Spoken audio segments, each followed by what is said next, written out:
प्रिय छात्रों, आज सबसे पहले मैं आपको पाठ 4 गान युद्ध का सारांश बताऊंगी और आशा करती हूँ आप इसे ध्यान से सुनेंगे और याद रखेंगे।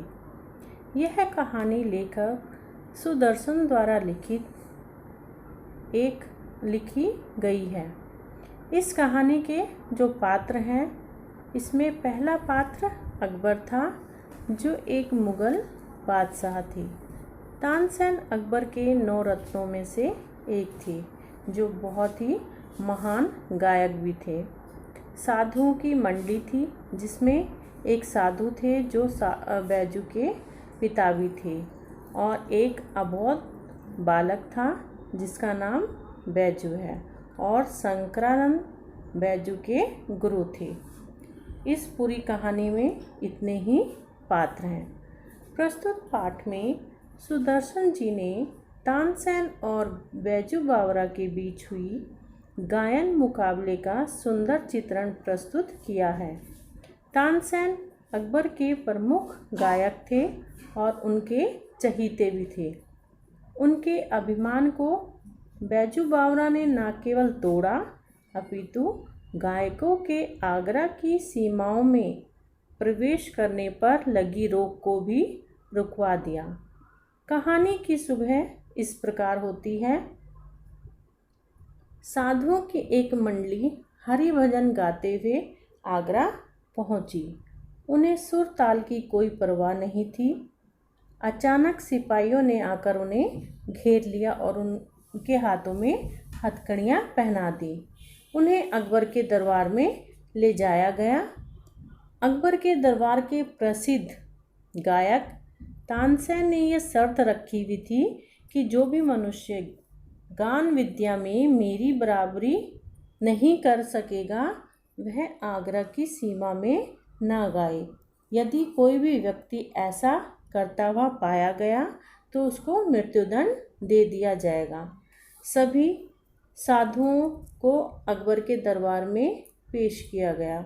उनको सभी को मृत्युदंड की आज्ञा दी गई, क्योंकि वो जो साधु गायन कर रहे थे, उनमें सुर ताल का कोई उनको ज्ञान नहीं था, इसलिए उनको मृत्युदंड दे दिया गया।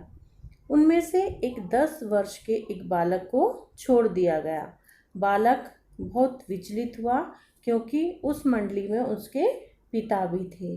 बाबा शंकरानंद ने उन्हें वचन दिया। अब उनकी जो भेंट होती है उस बालक की बाबा शंकरानंद से होती है, और वो उसको अपना चेला बना लेते हैं और शिष्य बना लेते हैं, और उसको वचन देते हैं कि पिता की मृत्यु का बदला लेने के लिए वो उसको गायन विद्या सिखाएंगे।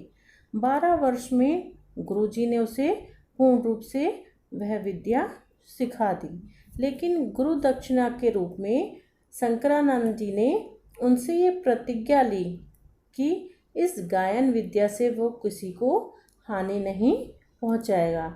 इसके बाद वो बालक जो था बैजू आगरा के बाज़ारों में गाता हुआ निकल पड़ा।